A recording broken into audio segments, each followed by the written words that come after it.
Hello केम छो बधा मजामां छो घरे छो सेफ छो गुड। चलो तो शुरू करिए छे आजे आपणो लेक्चर नंबर 15 अने आजनो जे आपणो टॉपिक छे ए छे आजनी आपणी प्रक्रिया SN1 प्रक्रिया। शुं बोलीशुं? सब्स्टिट्यूशन न्यूक्लियोफिलिक यूनिमोलेक्युलर रिएक्शन केंद्रानुरागी विस्थापन प्रक्रिया ज छे, पण केवी? यूनिमोलेक्युलर एटले के एक आणवीय प्रक्रिया यूनिमोलेक्युलर। चलो सिंपल एक उदाहरण आपू पहला सब्स्टिट्यूशन न्यूक्लियोफिलिक रिएक्शन नु के आपणे बात करीए छे हेलो आल्केन्स में જ્યારે કોઈ ન્યુક્લિયોફાઇલ એન્ટર કરીએ ત્યારે આ જગ્યા ઉપરથી હેલોજનને એઝ અ ન્યુક્લિયોફાઇલ આપણે રિમૂવ કરીએ છીએ। આ વખતે કન્ડિશનમાં મેં રાખેલું છે પોલર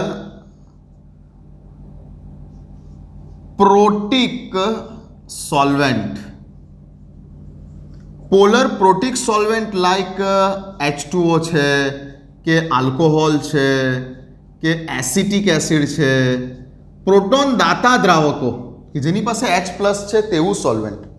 તો થશે શું?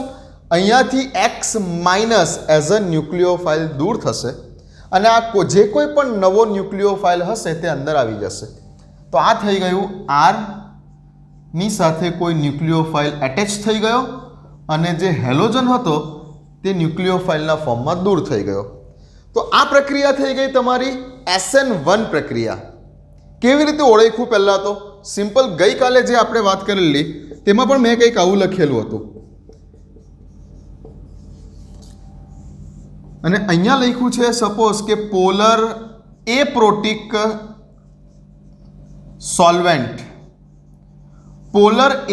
Solvent like acetone CH3COCH3 like dimethyl sulfoxide like dimethyl formamide, આ બધા પોલર એપ્રોટિક સોલ્વેન્ટ થવાનું અહીંયા પણ આ જ છે। આ હેલોજન જશે અને ન્યુક્લિયોફાઇલ અંદર એન્ટર થઈ જશે। તો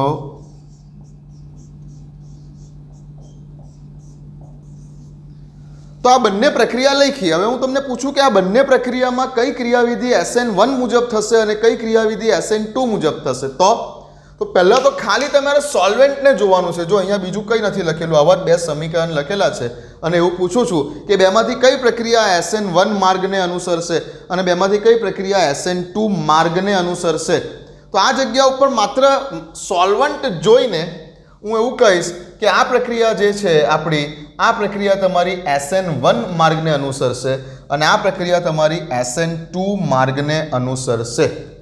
માત્ર ને માત્ર શું જોઈને કીધું? સોલ્વન્ટ જોઈને ખબર પડી આટલી વસ્તુ।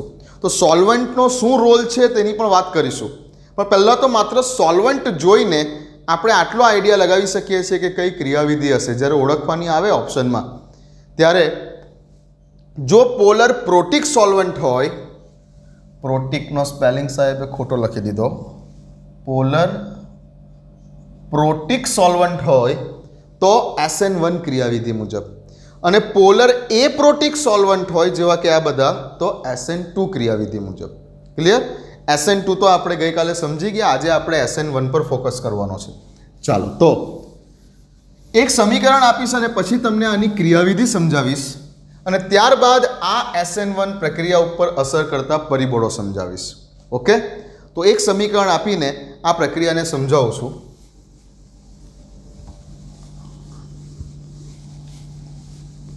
હેડિંગ આપી દીધું છે બધાએ। SN1 પ્રક્રિયાને સમજવા માટે જઈ રહ્યા છે।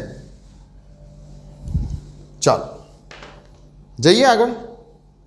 તો ઉદાહરણ તરીકે લઈ લઉં છું, અહીંયા સમજો। હેડિંગ તો આપી દીધું હશે ને? હા।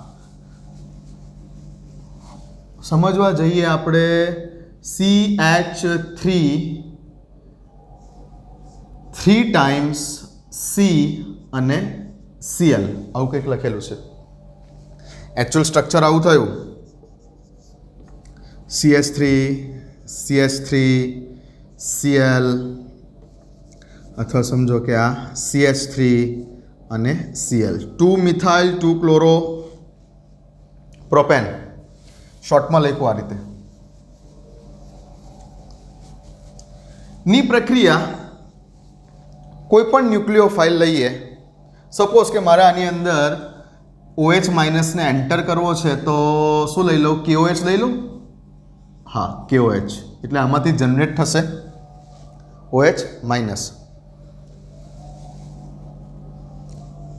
પ્રક્રિયા કરું છું પોલર પ્રોટિક સોલ્વેન્ટ પાણી લઈ લીધું પાણીમાં પ્રોટોન છે H+ છે સોલ્વેન્ટ તરીકે પાણી લઈ લીધું શું થશે પ્રક્રિયા દરમિયાન આ જગ્યા પરથી Cl માઇનસ એઝ અ ન્યુક્લિયોફાઇલ દૂર થશે અને KOH માંથી બનતો KOH માં K પ્લસ OH માઇનસ તો KOH માંથી બનતો OH માઇનસ આ જગ્યા પર લાગી જશે તો સિમ્પલ કંઈક આવું થવાનું છે CH3 3 વખત C ની સાથે OH એન્ડ પ્લસ પેલો Cl માઇનસ રિમૂવ થશે બેલેન્સ કરવું હોય તો આ K પ્લસની સાથે Cl માઇનસ મૂકી દો એટલે KCl થશે તો આ પ્રક્રિયા છે સબસ્ટિટ્યુશન ન્યુક્લિયોફિલિક પ્રક્રિયા કેન્દ્રાનુરાગી વિસ્થાપન પ્રક્રિયા એક ન્યુક્લિયોફાઇલ જાય છે બીજો ન્યુક્લિયોફાઇલ આવે છે બટ આ પ્રક્રિયા કયા માર્ગને અનુસરતી હશે તો આ પ્રક્રિયા SN1 ક્રિયાવિધિને અનુસરતી હશે આવું મેં કેમ કીધું તો સૌથી પહેલાં તમે અહીંયા સોલ્વેન્ટ જોઈ લીધું કે પોલર પ્રોટિક સોલ્વેન્ટ છે એટલે SN1 ક્રિયાવિધિ થતી હશે ઓકે અને બીજું કે અહીંયા જે આપણે આ જે આલ્કાઇલ હેલાઇડ લીધો છે એ પણ તૃતીયક પ્રકારનો લીધો છે એના વિશે પછી વાત કરીએ ચાલો હવે આની મિકેનિઝમ સમજવાનો વારો છે ક્રિયાવિધિ આ એક આપણે પ્રક્રિયા લખી આ પ્રક્રિયાની ક્રિયાવિધિ આપણે સમજવાની છે હવે તો SN1 પ્રક્રિયા જે છે આ SN1 પ્રક્રિયા બે જુદા જુદા તબક્કાઓમાં થતી પ્રક્રિયા છે જ્યારે તમને ગઈકાલે SN2 પ્રક્રિયા વિશે વાત કરેલી એમાં કીધેલું કે એક જ તબક્કામાં થતી પ્રક્રિયા છે SN2 પ્રક્રિયા જ્યારે SN1 પ્રક્રિયા બે જુદા જુદા તબક્કામાં થતી પ્રક્રિયા છે ઓકે તો આની ક્રિયાવિધિમાં સૌથી પહેલાં હું તમને આ સ્ટેપ 1 બતાવી રહેલો છું પહેલો તબક્કો સ્ટેપ 1માં શું થાય છે તે સમજો તો સ્ટેપ 1માં આ જે તમે 2 મિથાઇલ 2 ક્લોરો પ્રોપેન જે આ તમે આલ્કાઇલ હેલાઇડ લીધો છે એ આલ્કાઇલ હેલાઇડમાંથી શું થાય છે બરાબર ધ્યાનથી સમજજો alkyl હેલાઇડમાંથી CH3 C Cl CH3 CH3 આવું તમે લીધું છે આમાંથી પહેલા તબક્કામાં આ જે પોલર પ્રોટિક સોલ્વન્ટ જે લીધું છે કયું પાણી આ પોલર પ્રોટિક સોલ્વેન્ટને કારણે આ કાર્બન અને આ હેલોજન તરીકે ક્લોરીન વચ્ચેનો બંધ તૂટે છે આ પોલર પ્રોટિક સોલ્વન્ટ આ Cl ને અને કાર્બન વચ્ચેના બંધને તોડે છે અને આ જગ્યા ઉપરથી Cl માઇનસને દૂર કરે છે આ પોલર પ્રોટિક સોલ્વેન્ટની ધ્રુવીભવન ક્ષમતાને કારણે આ કાર્બન અને ક્લોરીન વચ્ચેના બંધને તોડે છે અને આ જગ્યા ઉપર ઉદ્ભવ થાય છે કાર્બોકેટાયનનો બરાબર ધ્યાનથી જુઓ આ જગ્યા ઉપર જન્મે છે કાર્બોકેટાયન જે SN2 ક્રિયાવિધિમાં કાર્બોકેટાયન બનતો જ નહોતો અહીં તમારો કાર્બોકેટાયન બને છે પહેલા તબક્કામાં આ કાર્બોકેટાયન બનવાની જે ઘટના છે આ પ્રક્રિયાનો જે વેગ છે એ ખૂબ ધીમો છે એટલે આ ઘણો ધીમો તબક્કો છે આ ખૂબ જ ધીમો તબક્કો છે કાર્બોકેટાયન બનવાનો તબક્કો ખૂબ જ ધીમો તબક્કો છે અને રાસાયણિક ગતિકે અનુસાર આખી પ્રક્રિયાનો વેગ એ ધીમા તબક્કા ઉપર આધાર રાખે માટે આને જ તમે રેટ ડિટર્મિનેશન સ્ટેપ કહેશો. વેગ નિર્ણાયક તબક્કો, રેટ ડિટર્મિનેશન સ્ટેપ. હંમેશા RDS એટલે કે રેટ ડિટર્મિનેશન સ્ટેપ જે ધીમો તબક્કો હોય તેને જ કહેવાય અને તેને આધારે જ આખી પ્રક્રિયાનો વેગ નક્કી થઈ શકે. તો રાસાયણિક ગતિ કે અનુસાર આ જે કંઈ પણ પ્રક્રિયા હશે એ પ્રક્રિયાનો વેગ નિર્ણાયક તબક્કો કયો છે? તમારો સ્ટેપ 1. સ્ટેપ 1 કે જેમાં કાર્બોકેટાયન બને છે, જે ખૂબ ધીમો તબક્કો છે અને તે આખી પ્રક્રિયાનો વેગ નિર્ણાયક તબક્કો છે. અને પ્રક્રિયાનો વેગ હંમેશા વેગ નિર્ણાયક તબક્કા ઉપર આધાર રાખે અને આ સ્ટેપમાં તમે જોઈ શકો છો કે પ્રક્રિયકનો એક જ અણુ ભાગ લે છે. જે ધીમો તબક્કો છે એ ધીમા તબક્કામાં તમારા પ્રક્રિયકનો ન્યુક્લિયોફાઇલનો કોઈ રોલ જ નથી.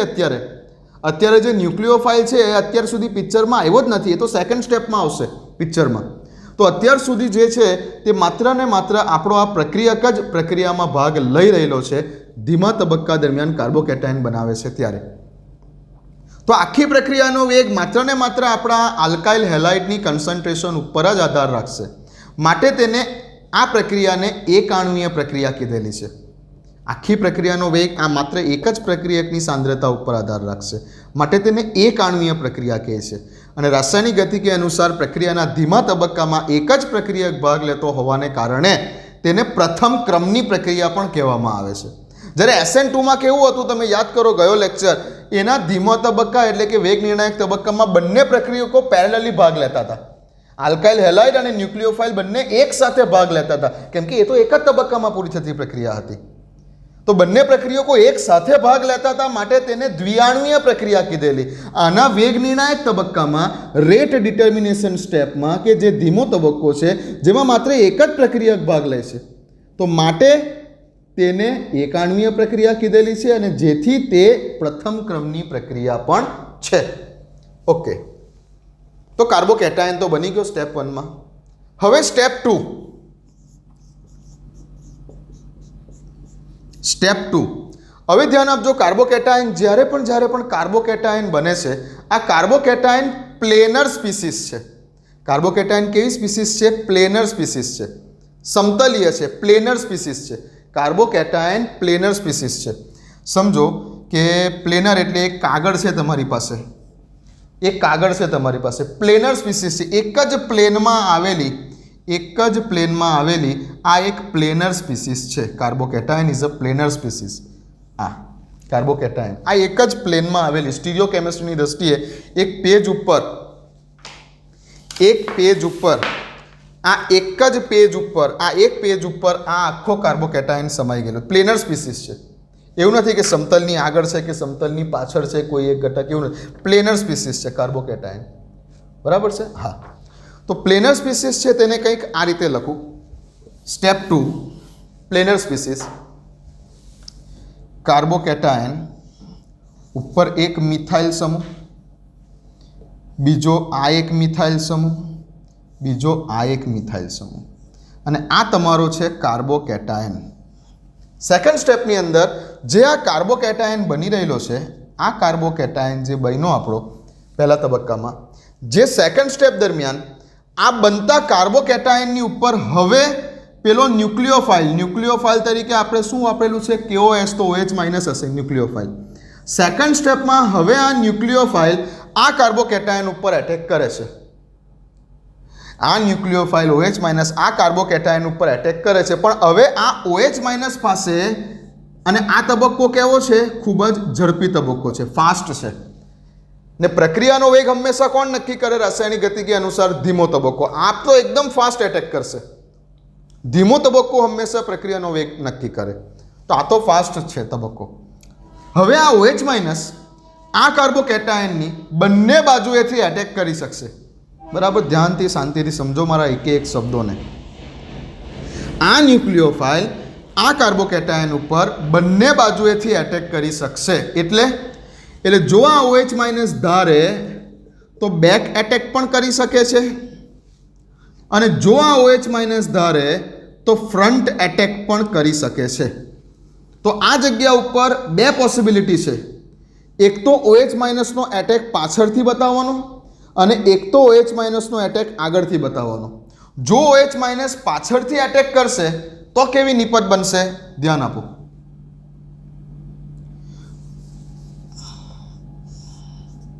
આ તમારો ઝડપી તબક્કો છે. જો OH માઇનસ પાછળથી એટેક કરશે તો કેવી નિપજ બનશે? તો નિપજ કંઈક આવી બનશે, CH3 CH3 CH3 અને OH માઇનસે પાછળથી એટેક કર્યો. ઓકે, જો OH માઇનસ આગળથી એટેક કરશે તો કેવી નિપજ બનશે? જો OH માઇનસ આગળથી એટેક કરશે તો નિપજ કંઈક આવી બનશે.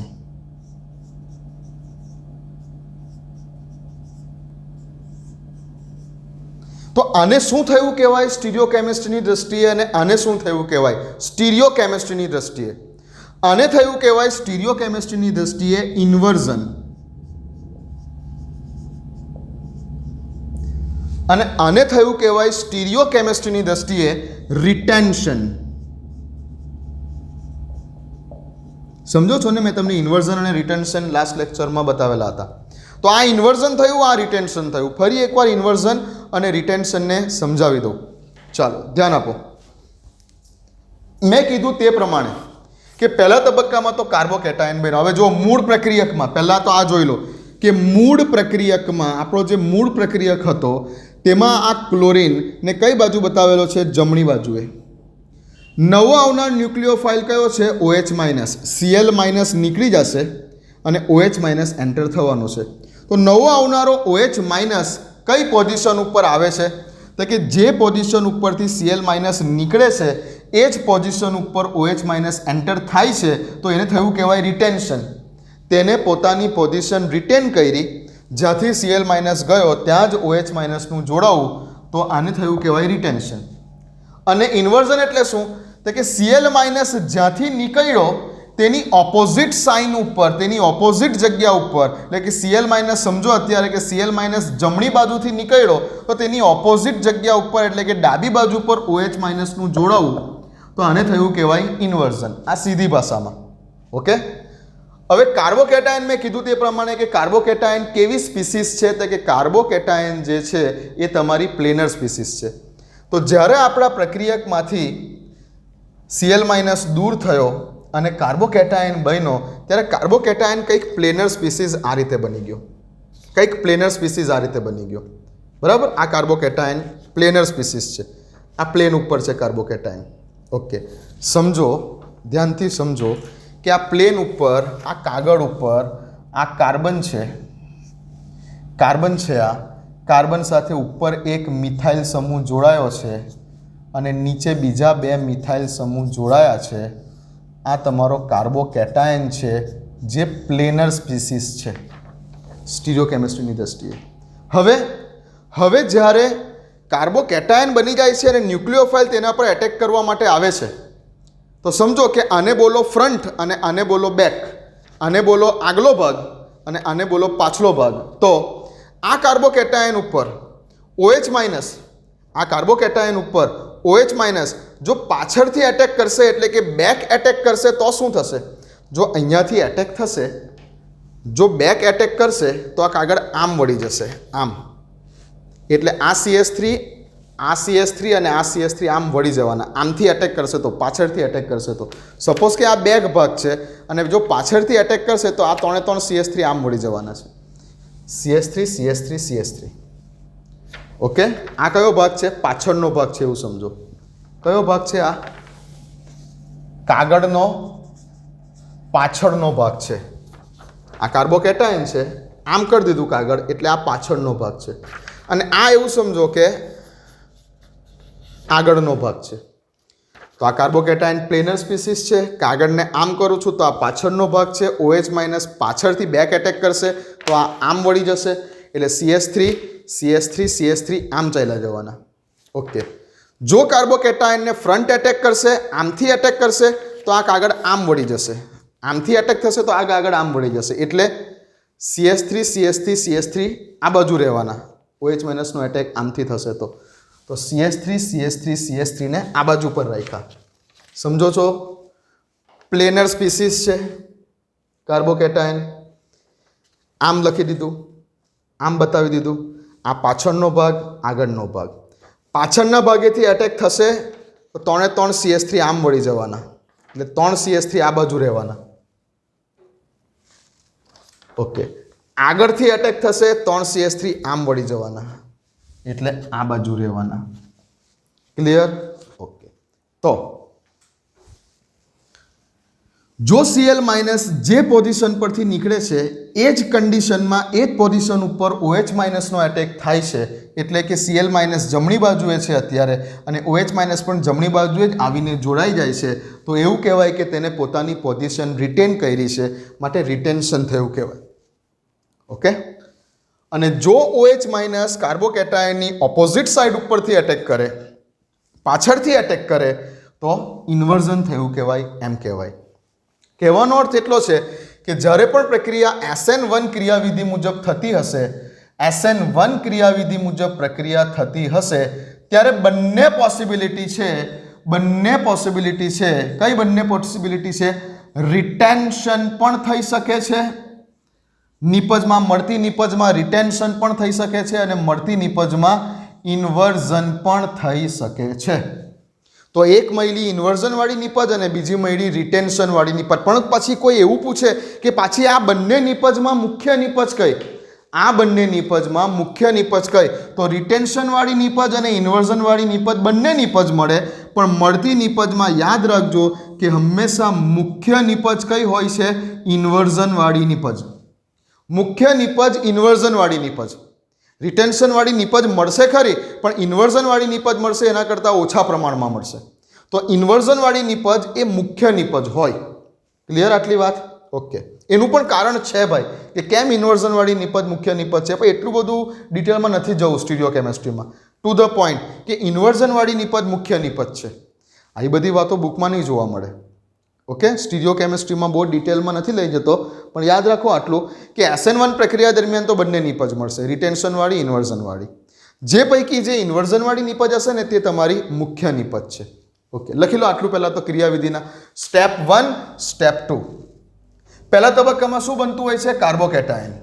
અને બીજા તબક્કાની અંદર કાર્બોકેટાયનની ઉપર ન્યુક્લિયોફાઇલ બંને બાજુથી એટેક કરી શકે છે, જ્યારે SN2માં એવું નહોતું.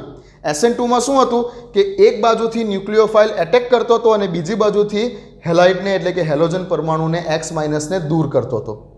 ઓકે, SN2માં એવું હતું કે એક બાજુથી એટેક કરતો હતો અને એના એટેક થવાને કારણે પેરેલલી બીજી બાજુથી X માઇનસ દૂર થતો હતો, એટલે એ હંમેશા ઇન્વર્ઝનવાળી નિપજ આપતું હતું. કોણ? SN2ની જો વાત કરીએ તો SN2 ઓલવેઝ કઈ નિપજ આપે? ઇન્વર્ઝનવાળી. પણ SN1 ક્રિયાવિધિમાં એવું છે કે કાર્બોકેટાયન બને છે અને કાર્બોકેટાયન તો પ્લેનર સ્પીસીસ છે અને પ્લેનર સ્પીસીસ હોવાને કારણે આ ન્યુક્લિયોફાઇલનો એટેક બંને બાજુએથી પોસિબલ છે. આગળથી પણ પોસિબલ છે, પાછળથી પણ પોસિબલ છે. જો આગળથી એટેક કરે છે તો જોઈ શકીએ છીએ કે રિટેન્શનવાળી નિપજ મળે છે, પાછળથી એટેક કરે છે તો જોઈ શકીએ છીએ કે ઇન્વર્ઝનવાળી નિપજ મળે છે. ઓકે, ચલો લખો આટલું. હવે આ પ્રક્રિયા પર આધાર રાખતા, આ પ્રક્રિયાને ઇફેક્ટ કરતા કેટલાક પરિબળો લખાવું. લખી લો આટલું.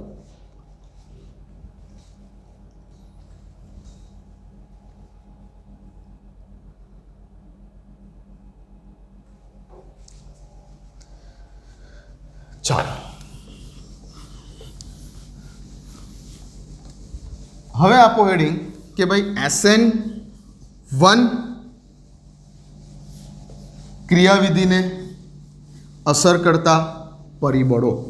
The factor which is affecting on SN1 mechanism or SN1 reaction. Okay,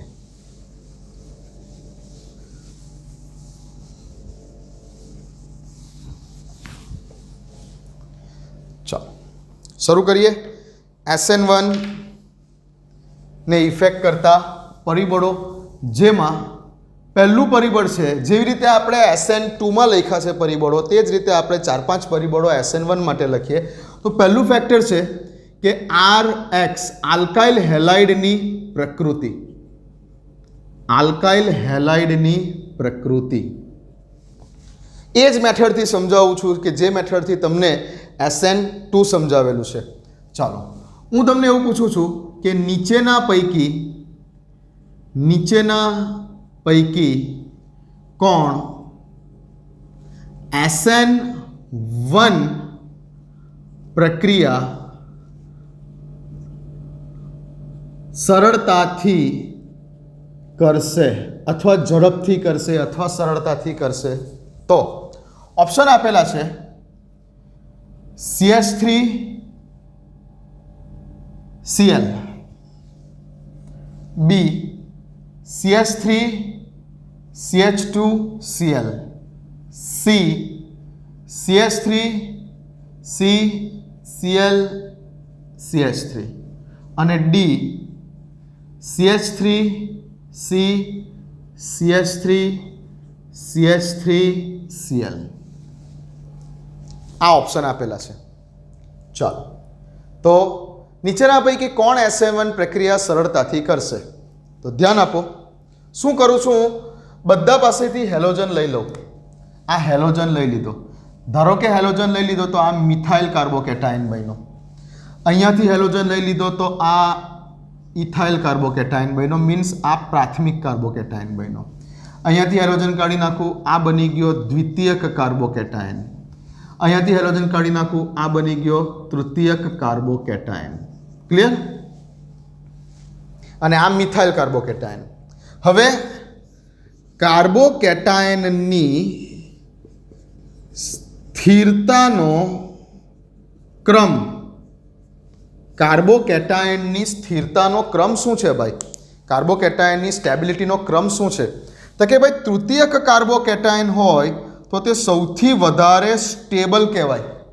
એના કરતાં ઓછો સ્ટેબલ દ્વિતીયક કાર્બોકેટાયન, એના કરતાં ઓછો સ્ટેબલ પ્રાથમિક કાર્બોકેટાયન, ને એના કરતાં ઓછો સ્ટેબલ મિથાઇલ કાર્બોકેટાયન. આ સ્ટેબિલિટીનો ઓર્ડર છે.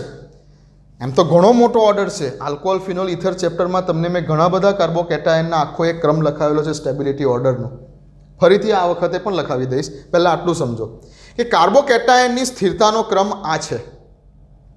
સૌથી સ્ટેબલ કયો કાર્બોકેટાયન છે? તૃતીયક કાર્બોકેટાયન. તો જો તૃતીયક કાર્બોકેટાયન સૌથી વધારે સ્ટેબલ છે તો જેની સ્ટેબિલિટી સૌથી વધારે હોય તે પ્રક્રિયાને સૌથી સરળતાથી કરી શકે. તો આ આપેલ ચારે ચાર ઓપ્શનમાં કઈ જગ્યા ઉપર તૃતીયક કાર્બોકેટાયન છે? Option number D. તો ઓપ્શન નંબર ડી જે છે પ્રક્રિયાને સૌથી સરળતાથી કરશે. પછી સ્ટેબિલિટી ઓર્ડર પ્રમાણે જોઈએ તો દ્વિતીયક કાર્બોકેટાયન એટલે ઓપ્શન નંબર સી, એના પછી આવશે ઓપ્શન નંબર બી અને સૌથી છેલ્લે આવશે ઓપ્શન નંબર એ.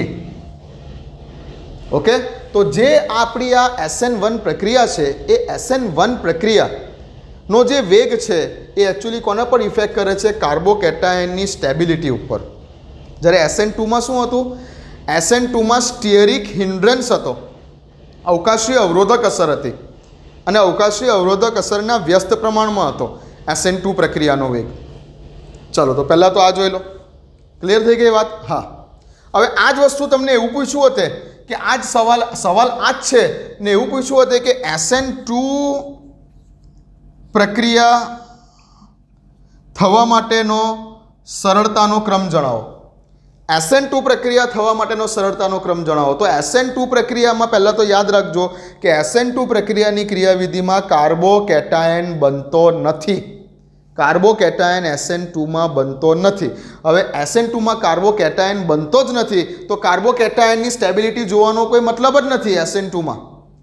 SN2ની જો ક્રિયાવિધિની વાત કરતા હોય તો એની ક્રિયાવિધિ આપણે ગઈકાલે સમજી ગયા, તેમાં કાર્બોકેટાયન બનતો જ નથી. તો તેના માટે તમારે કાર્બોકેટાયનની સ્ટેબિલિટી જોવાનો કોઈ મતલબ રહેતો જ નથી. પણ બુકની અંદર આપેલું છે ભાઈ. હું તમને કહીશ બુકની અંદર શું આપેલું છે તે, કયા પેજ નંબર ઉપર. પહેલાં મારી વાત સમજો. કાર્બોકેટાયનની સ્થિરતાનો ક્રમ હંમેશા શેમાં જોવો? હિતાવ છે તમારે SN1ને અનુલક્ષીને.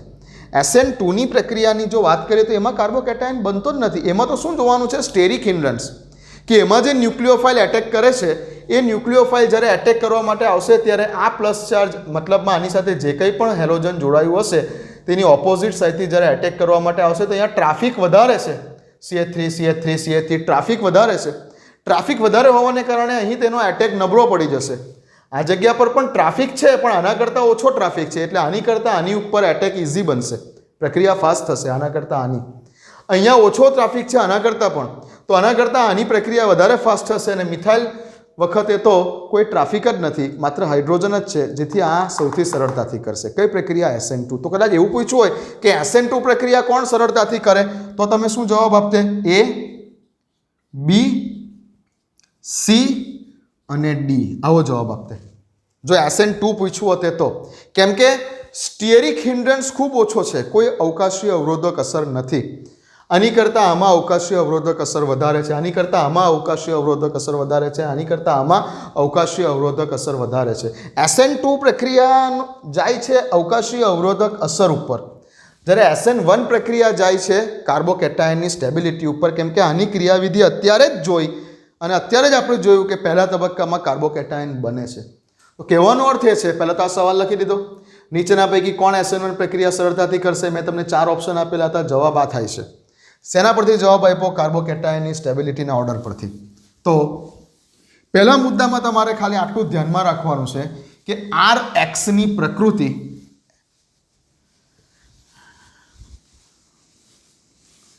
જેમાં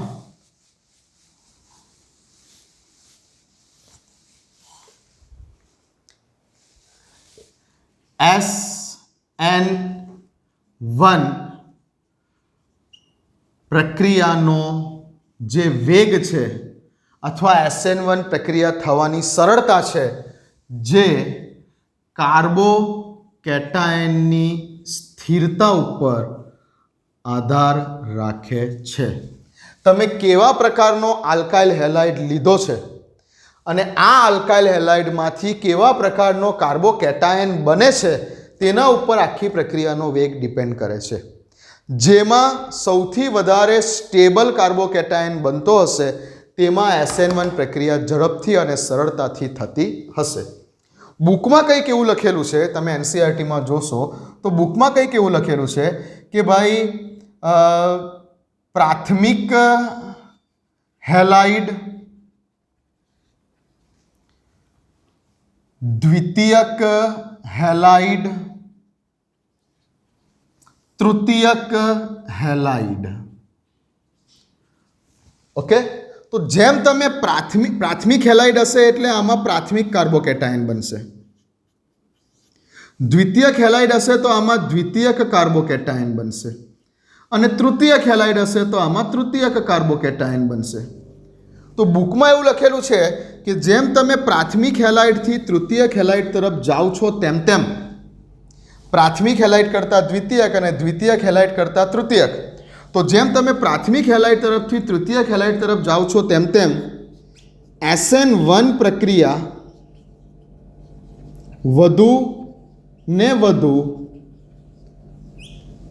સરળતાથી થશે. બુકમાં કંઈક આમ લખેલ છે કે જેમ તમે પ્રાથમિક તરફથી તૃતીયક તરફ જાઓ છો તેમ તેમ SN1 પ્રક્રિયા વધુ ને વધુ સરળતાથી થશે. એટલે સૌથી સરળતાથી કેવા પ્રકારનો હેલાઇડ SN1 પ્રક્રિયા આપી શકે? તો કે પ્રાથમિક હેલાઇડ. ઓકે, અને બુકમાં એવું પણ લખેલું છે કે જેમ તમે તૃતીયક તરફથી પ્રાથમિક તરફ જશો તેમ તેમ SN2 પ્રક્રિયા વધુ ને વધુ સરળતાથી થશે. ઓકે, જેમ પ્રાથમિક તરફથી તૃતીયક હેલાઇડ તરફ જઈએ છીએ તેમ તેમ SN1 પ્રક્રિયા વધુ ને વધુ સરળતાથી થાય છે. કેમ?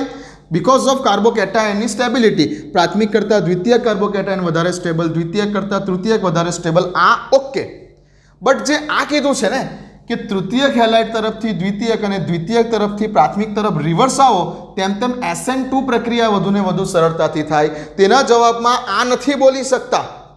તેના જવાબમાં આ નથી બોલી શકતા કે તૃતીયક કરતાં દ્વિતીયક ઓછો સ્ટેબલ છે અને દ્વિતીયક કરતાં પ્રાથમિક ઓછો સ્ટેબલ છે. તેના જવાબમાં તમે આવું કારણ નથી આપી શકતા. તેના જવાબમાં કારણ શું આપવાનું છે? આના જવાબમાં કારણ આપવાનું છે સ્ટેરિક હિન્ડ્રન્સ. જેમ સ્ટેરિક હિન્ડ્રન્સ ઓછો, જેમ સ્ટેરિક હિન્ડ્રન્સ ઓછો તેમ તેમ SN2 પ્રક્રિયાનો વેગ વધારે. જો તૃતીયક હેલાઇડ હશે તો સ્ટેરિક હિન્ડ્રન્સ આજુબાજુ ટ્રાફિક ખૂબ વધારે હશે. દ્વિતીયક હેલાઇડ હશે તો આના કરતાં ટ્રાફિક એની આજુબાજુ ઓછો હશે.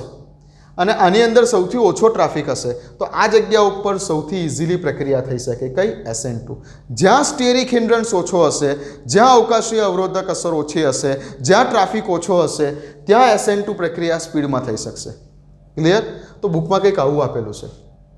ઓકે, ચાલો. તો પહેલું ફેક્ટર આ છે ભાઈ કે આલ્કાઇલ હેલાઇડની પ્રકૃતિ SN1 પ્રક્રિયાનો જે વેગ છે એ કાર્બોકેટાયનની સ્ટેબિલિટી ઉપર ઇફેક્ટ કરશે. એટલે કે જે પ્રકારના આલ્કાઇલ હેલાઇડમાં સૌથી વધારે સ્ટેબલ કાર્બોકેટાયન બનતો હશે તેવી પ્રક્રિયાનો વેગ વધારે હશે SN1 પ્રક્રિયા. ચાલો બીજા ફેક્ટર પર જઈએ છીએ. બીજું ફેક્ટર છે ન્યુક્લિયોફાઇલની પ્રકૃતિ. જે આપણે SN2માં લખ્યા છે એ જ બધા ફેક્ટર અહીંયા પણ લખાવી રહેલો છે. બરાબર? બની શકે તો ફરી એકવાર SN2 વાળો વિડીયો આ વિડીયો જોયા પછી પાછો એકવાર જોઈ લેજો. ન્યુક્લિયોફાઇલની પ્રકૃતિ. ન્યુક્લિયોફાઇલની પ્રકૃતિ SN1 પ્રક્રિયાને કોઈ ઇફેક્ટ કરશે નહીં. તમે કેવો ન્યુક્લિયોફાઇલ લીધો તેની સાથે SN1 પ્રક્રિયાને કોઈ લેવા દેવા નથી. તમે સ્ટ્રોંગ ન્યુક્લિયોફાઇલ લીધો, તમે વીક ન્યુક્લિયોફાઇલ લીધો, કેવા પ્રકારનો ન્યુક્લિયોફાઇલ લીધો તેની સાથે આ SN1 પ્રક્રિયાને કોઈ મતલબ જ નથી. જ્યારે SN2 પ્રક્રિયામાં શું લખાવેલું? SN2 પ્રક્રિયામાં એવું લખાવેલું કે સ્ટ્રોંગ ન્યુક્લિયોફાઇલ જરૂરી છે. સ્ટ્રોંગ ન્યુક્લિયોફાઇલ જરૂરી છે એવું તમને લખાવેલું હતું SN2 પ્રક્રિયામાં. બટ SN1 પ્રક્રિયામાં ડઝન્ટ મેટર, ગમે તે ન્યુક્લિયોફાઇલ લો. સ્ટ્રોંગ ન્યુક્લિયોફાઇલ હશે તો પણ પ્રક્રિયા થશે, વીક ન્યુક્લિયોફાઇલ હશે તો પણ તમારી પ્રક્રિયા તો થશે જ. લખો.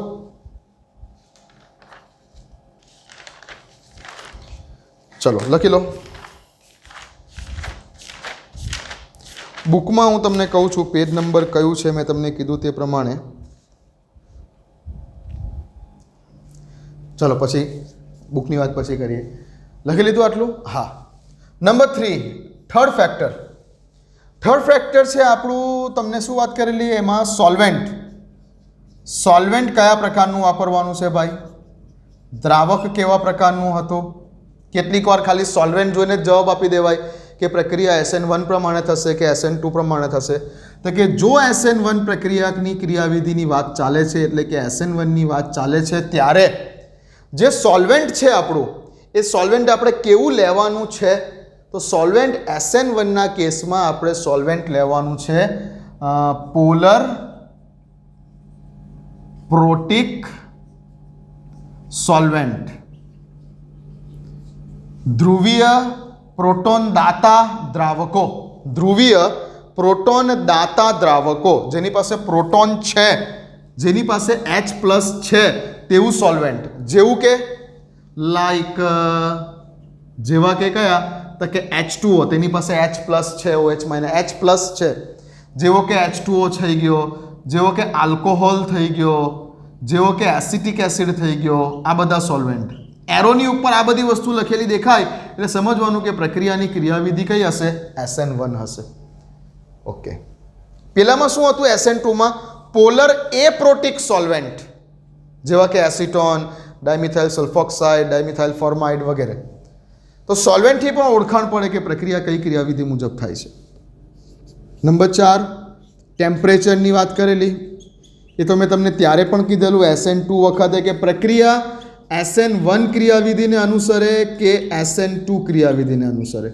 બેમાંથી કોઈ પણ ક્રિયાવિધિને અનુસરે. વિસ્થાપન પ્રક્રિયા જે છે એ સ્વભાવે ઉષ્મા ક્ષેપક હોય છે.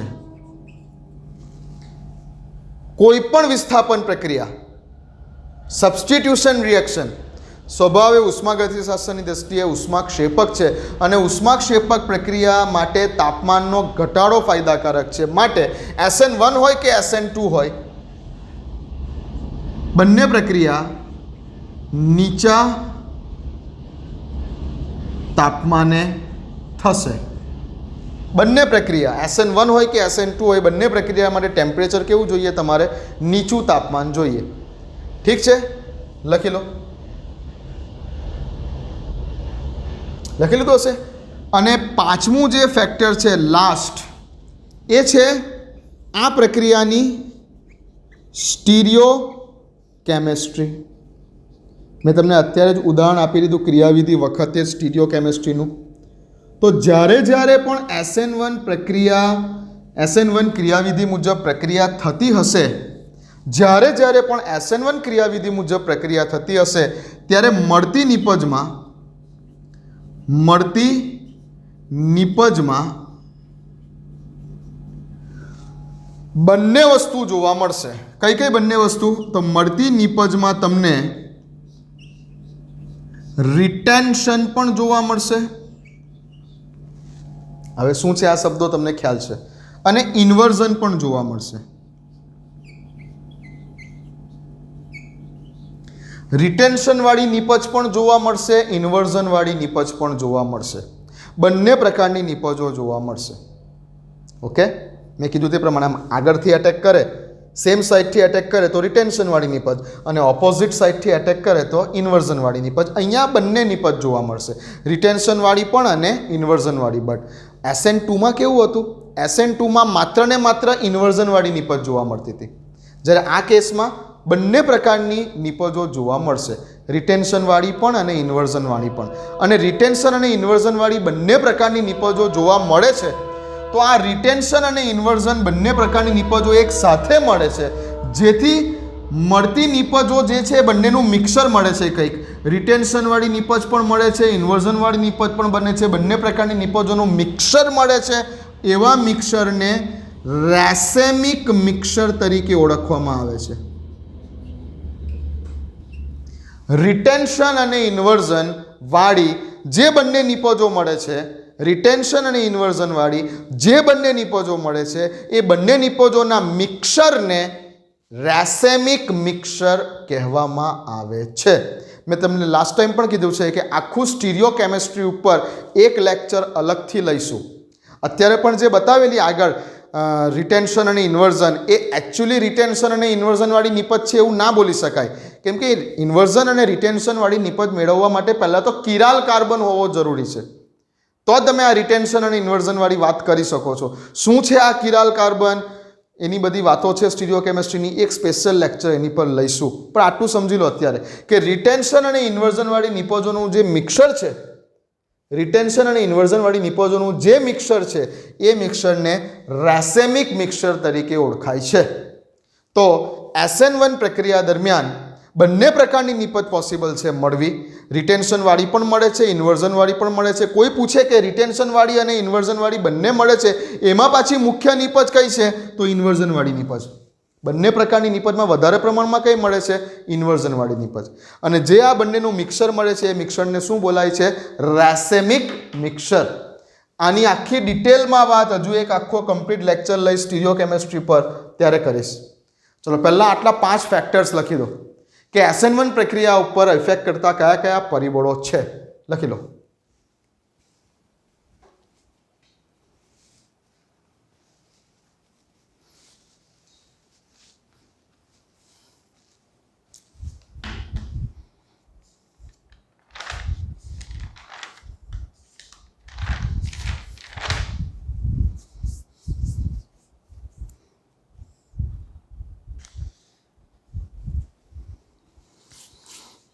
ક્લિયર?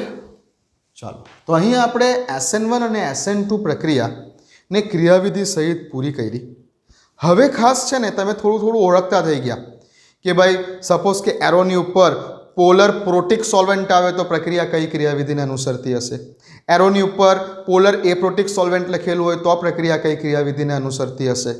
શેમાં રિટેન્શન અને ઇન્વર્ઝન બંને જોવા મળે, કેવી પ્રકારની પ્રક્રિયામાં માત્ર ને માત્ર ઇન્વર્ઝન જોવા મળે, બરાબર. કઈ પ્રક્રિયાની ક્રિયાવિધિમાં કાર્બોકેટાઇન બને છે, કઈ પ્રક્રિયાની ક્રિયાવિધિમાં કાર્બોકેટાઇન બનતો જ નથી. તો આ બધી વાતોને ખાસ થોડી સમજી ગયા. હવે આના પછી જે ચાલવાનું છે ને, તે ખાસ મજાની વાત છે. પણ એના પહેલાં તમારે આ બંને લેક્ચરને હજુ એક વાર જોઈ લેવા પડશે. હજુ એકવાર આ બધા જે કંઈ પણ પોઈન્ટ્સ કીધેલા છે એટલા બધા અગત્યના પોઈન્ટ્સ છે કે જે બુકમાં પણ નથી, તમારી સીધું અધર બુકમાં પણ આપેલું છે. આ જેટલા પણ પોઈન્ટ્સ લખાવેલા છે એ બધા પોઈન્ટ્સને સમજીને હજુ આ વિડીયોને ફરી એકવાર જોઈ લેવો પડશે, કેમ કે હવે જે આના પછી ચાલવાનું છે એ ખૂબ મજાની વાત છે. ક્લિયર વાત આટલી? ચાલો તો આટલું કરી નાખો. એક લેક્ચર હજુ લેવો છે મારે કમ્પ્લીટલી સ્ટીરિયો કેમિસ્ટ્રી ઉપર, અને પછી તમને આ પ્રક્રિયાઓના એક્ઝામ્પલો ઉપર લઈ જાઉં છું. મળીએ.